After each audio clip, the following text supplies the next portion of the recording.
우리는 오늘부터 요엘서를 묵상하게 됩니다. 그런데 이 요엘서에 대해서 알려진 내용이 별로 없습니다. 오늘 1장 1절에 보면 요엘은 부두엘의 아들 요엘 이렇게 되어 있습니다. 그런데 부두엘이 누군지 또 요엘이 누군지를 알 수가 없어요. 성경에 그것을 이해할 수 있는 실마리가 거의 없습니다. 그래서 요엘서는 요엘이 정확히 어떤 사람인지 모르고 우리가 봐야 됩니다. 그리고 그렇기 때문에 또 언제 기록됐는지 어떤 배경 속에서 기록됐는지도 굉장히 불명확한 상태에서 우리가 요엘서를 봐야 되는 어려움이 있습니다. 그런데 우리가 요엘서를 처음부터 끝까지 쭉 읽어보면 이제 우리가 앞으로 보겠지만 한 가지 흐르는 주제가 있어요. 그건 뭐냐면 여호와의 날이라는 주제예요. 여호와의 날.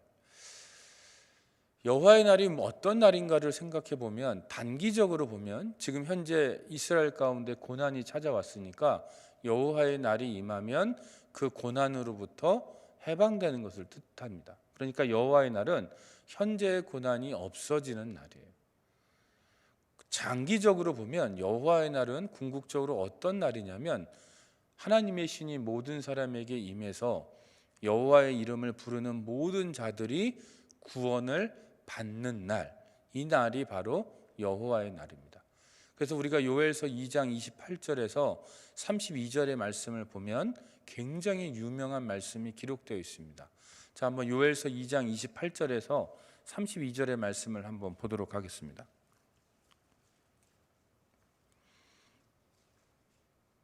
자, 여러분들에게 너무나도 익숙한 말씀인데 여호와의 날이라는 관점에서 한번 이 말씀을 읽어보세요. 같이 읽겠습니다. 28절에서 32절 시작.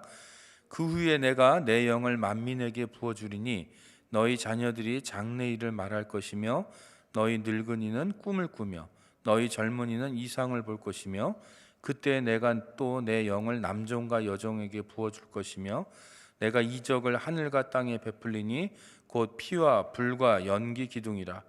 여호와의 크고 두려운 날이 이르기 전에 해가 어두워지고 달이 핏빛같이 변하려니와 누구든지 여호와의 이름을 부르는 자는 구원을 얻으리니 이는 나 여호와의 말대로 시온산과 예루살렘에서 피할 자가 있을 것이며 남은 중에 나 여호와의 부름을 받을 자가 있을 것임이니라.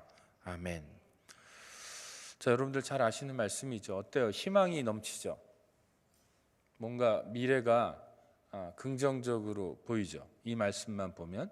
그런데 여호와의 날은 이렇게 좋은 날인데 문제는 뭐냐면 오늘 우리가 읽은 1장 1절에서 12절의 말씀은 어두운 말씀이에요. 궁극적으로 여호와의 날은 이렇게 좋은 날인데 오늘 우리가 읽은 대목은 굉장히 어둡게 시작하고 있는, 그리고 어둡게 결론을 내리는 말씀이라는 거예요. 여러분들 오늘 2절의 말씀을 한번 다시 보시겠어요? 2절의 말씀이 이렇게 되어 있어요. 늙은 자들아 너희는 이것을 들을지어다. 땅의 모든 주민들아 너희는 귀를 기울일지어다. 너희의 날에나 너희 조상들의 날에 이런 일이 있었느냐. 질문으로 시작하는데 노인들에게 물어요. 또 이스라엘 사람이 아닌 타국에 살고 있는 이방인들에게 물어요. 이런 일을 본 적이 있어? 라고 묻는 거예요. 왜 노인들에게 물어요? 노인들은 가장 긴 기억을 갖고 있으니까. 가장 긴 기억을 갖고 있는 존재들에게 그 과거, 그 가장 긴 과거를 갖고 있는 그들에게 한번 과거를 잘 생각을 해봐. 이런 일을 겪은 적이 있어? 없을걸? 이렇게 얘기하는 거예요. 또 먼 타국에 있는 이방인들에게 묻는 거예요. 혹시 이스라엘 땅 말고 다른 나라 땅에서 이런 일이 일어난 적이 있어? 라고 묻는 거예요. 도대체 뭘 얘기하려고 이런 질문을 던지냐면 엄청난 재앙이 이스라엘 땅 가운데 임할 거다라는 것을 말하기 위해서 이 질문을 던지는 거예요. 그러니까 노인들이, 긴 인생을 산 노인들이 아무리 기억을 되짚어봐도 한 번도 겪어보지 않은 일, 아무리 외국에 있는 사람들에게 물어봐도 외국 사람들도 한 번도 겪어보지 않은 일, 이런 일이 이스라엘 땅 가운데 임할 거라는 거예요. 자, 우리가 뉴스에서 본 것처럼 켄터키에 지금 토네이도가 와서 많은 사람이 죽었죠. 제가 뉴스에 나오는 그 인터뷰하는 장면을 봤어요. 자기 평생에 이런 토네이도는 처음 겪었다. 나는 여기서 태어나서 여기서 자랐고 여기서 지금 잡을 갖고 있고 여기서 평생을 살아왔는데 이런 토네이도는 처음 봤다.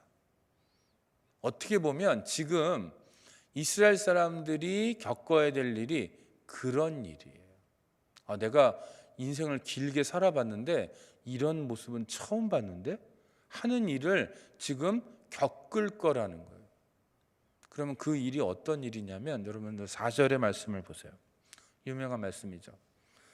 팥종이가 남긴 것을 메뚜기가 먹고 메뚜기가 남긴 것을 느시 먹고 느시 남긴 것을 황충이 먹었도다. 노인들이 기억을 해봐도 이런 일이 없어요. 외국 사람들에게 물어봐도 이런 일이 없어요. 그건 뭐냐면 팥종이가 남긴 것을 메뚜기가 먹고 메뚜기가 남긴 것을 느시 먹고 느시 남긴 것을 황충이 먹었어요. 여러분들 혹시 영상을 통해서 메뚜기 떼가 한번 지나가면 어떻게 되는지를 보신 적이 있습니까? 먹을 게 없어요. 정말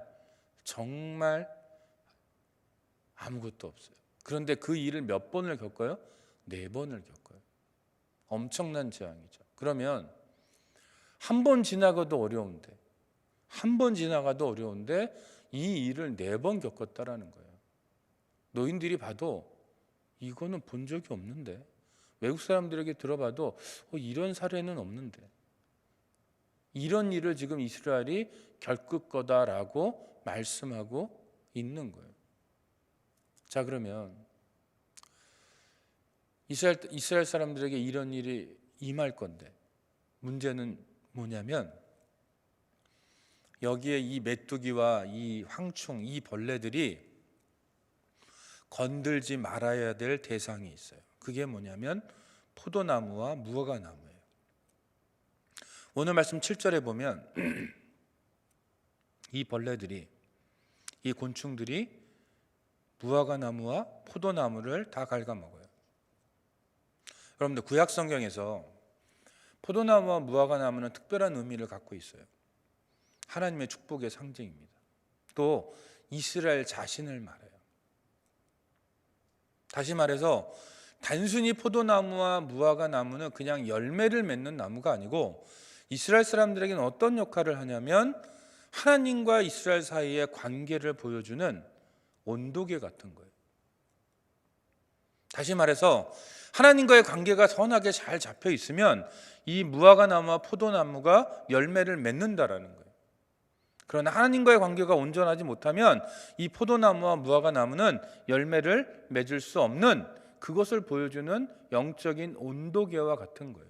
그리고 이스라엘 자신을 상징해요. 그런데 어떻게 돼요? 팥종이와 메뚜기와 늑과 황충이 쳐들어와서 이 무화과나무와 포도나무까지 다 갉아먹었다라는 거예요. 하나님의 축복의 상징이 무너지는 거예요. 자, 그러면 이쯤 왔으면요, 여러분, 다른 선지서 같으면 하나님이 왜 이들에게 이런 일을, 이런 엄청난 일을, 노인들도 들어본 적이 없고 외국에 있는 사람들도 들어본 적이 없는 이 엄청난 일을 왜 하나님이 행하시는지에 대한 이유를 설명해요. 다른 선지서들은 대부분 다 그래요. 그런데 요엘서의 특징이 뭐냐면 이런 엄청난 일을 말씀하시면서 하나님이 왜 이런 일을 행하시는지에 대한 이유를 설명하지 않아요. 그냥 다짜고짜 시작하자마자 이런 엄청난 일이 너희들에게 벌어질 거야 라고 말씀하고 있어요. 자, 그러면 우리가 요엘서를 보고 있는 우리는 이 이유가 뭔지를 알잖아요.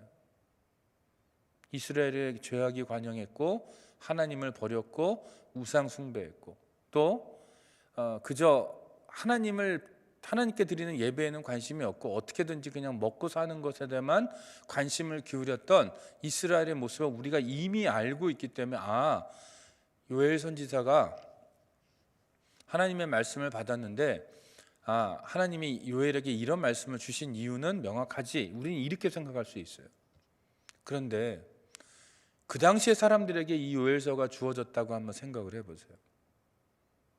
왜 하나님은 이 엄청난 일을, 노인들도 들어본 적이 없고 외국에 있는 사람들도 들어본 적이 없는 전무후무한 일을 행하실 건데 왜 하나님은 이 일에 대해서 이유를 주시지 않을까? 이유는 굉장히 심플합니다. 이유를 말해봐야 소용이 없기 때문에 그래요. 왜요? 이스라엘 사람들이 자신의 죄에 대해서 관심이 없거든요. 죄에 대한 설교를 아무리 해도 그것에 대해서 관심을 기울이지 않거든요. 죄에 대한 설교를 하면 귀를 기울이지 않거든요. 축복에 대한 말씀을 전하면 아멘 아멘 하지만 죄에 대한 설교를 하면 거기에 관심을 기울이지 않는 사람들이 이스라엘 사람들이거든요. 그러니까 어떻게 돼요? 죄에 대한 설교를 해봐야, 말씀을 전해봐야 소용이 없어요. 왜? 관심이 없으니까 듣지를 않아요. 그러니까 요엘은 어떻게 합니까? 요엘에게 주신 하나님의 말씀은 이 엄청난 것을 예언하시면서 왜 이런 일이 벌어질 거라고 그들에게 설명하고 있지 않다라는 거예요. 설명해봐야 소용이 없으니까. 그리고 단도직입적으로 어디로 가냐면 그들이 가지고 있는 것을 하나님이 치시겠다라고 말씀해요. 왜요? 이들이 가지고 있는 것을 쳐버리면 그제서야 그들은 울기 때문에 그래요. 그렇게 해야만 그들이 반응하기 때문에 그래요. 자기가 하나님께 드리는 예배는 망가져 있고, 기도를 해봐야 기도가 되지 않고, 말씀을 듣고 읽어봐야 내 마음속에 아무 감동이 오지 않고, 삶의 기쁨, 하나님으로 인한 삶의 기쁨은 완전히 다 말라버렸고, 다른 사람을 향한 사랑의 베품도 다 말라버렸고, 모든 영적인 삶이 다 말라버렸는데 그 영적인 삶이 마른 거에 대해서는 전혀 관심이 없어요. 그것이 말라버려도 반응하지 않는 이들이 무화과 나무가 다 없어져 버려요. 포도나무가 다 없어져 버려요. 논밭에 있는 곡식들이 다 없어져 버려요. 그것에 대해서는 반응하더라라는 거예요.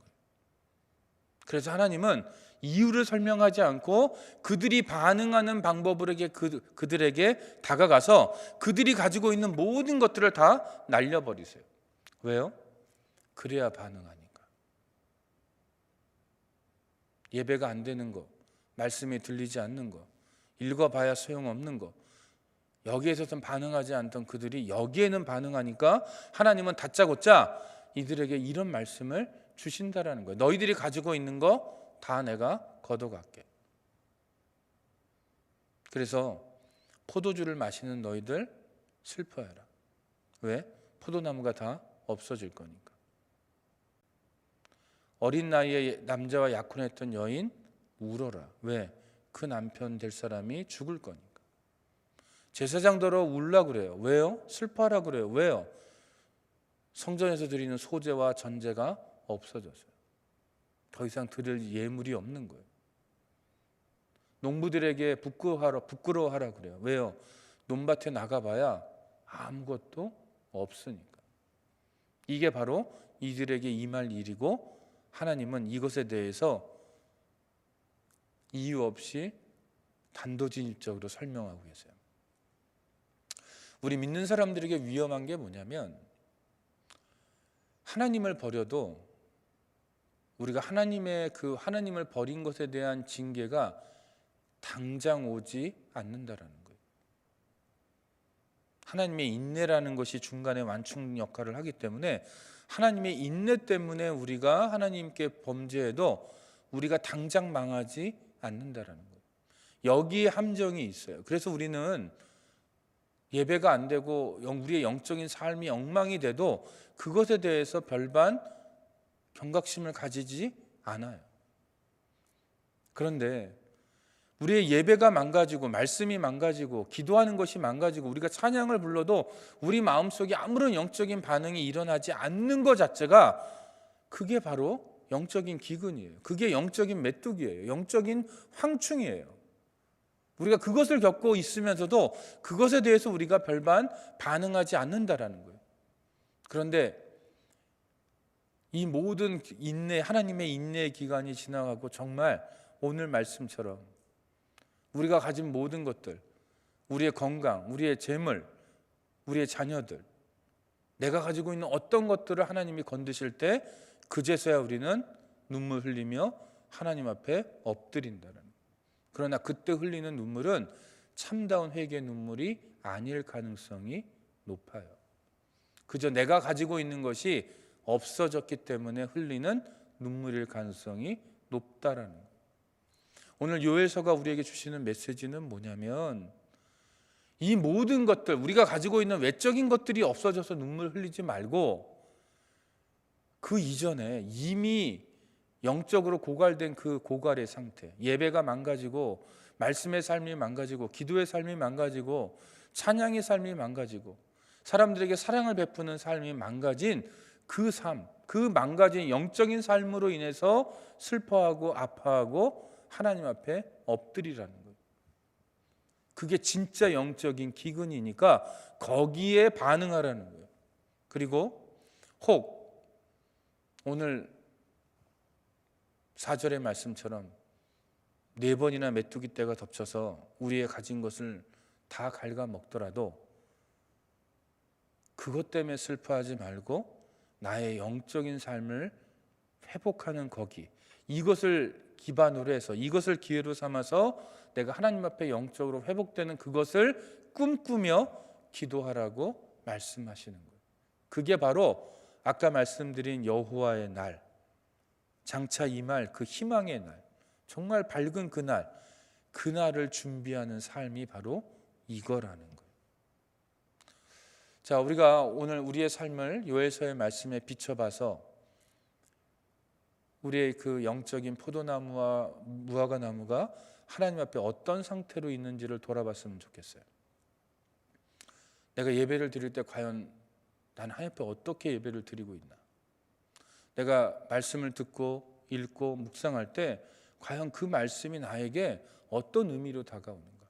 정말 나를 살리는 생명의 말씀으로 다가오고 있는가? 그리고 내가 기도할 때 정말 하나님과 접촉이 일어나는가? 하나님을 만나는가? 내가 찬양을 부를 때 정말 천국의 문이 열리고 하늘의 그 귀한 영적인 축복들이 나에게 임하는가? 그리고 내가 정말 다른 사람을 향해서 사랑의 손길을 뻗치고 있는가? 이 모든 것들을 돌아보면서 내 삶의 현실, 내 눈에 보이는 어떤 것들이 없어져서 그것 때문에 아파하는 것이 아니고 이러한 영적인 삶의 현 주소를 보면서 아파하며 하나님 앞에 회개함으로 나아갈 수 있는, 그래서 정말 영적인 축복을 받고 여호와의 날을 준비할 수 있는 저와 여러분이 되기를 소망합니다. 기도하겠습니다. 하나님, 오늘 요엘서의 말씀을 통해서 우리의 삶에 가진 것들이 없어지고 우리의 삶의 기쁨이 없어진다 할지라도 그것이 중요한 것이 아니고 내가 하나님과 어떤 관계를 맺고 있고 또 하나님과 어떤 모습으로 그 교제를 누리고 있는지를 돌아보는 그것이 우리에게 중요함을 알려주셔서 감사합니다. 진정으로 우리가 무엇을 아파하고 무엇을 회개해야 되는지를 알려주시고 그저 가진 것이 없어져서 눈물 흘리기보다는 내가 하나님과의 관계 속에서 하나님과 깊은 교제를 하지 못함을 아파하고 눈물 흘릴 수 있는 저희 모두가 되도록 인도하여 주시옵소서. 예수님의 이름으로 기도합니다. 아멘.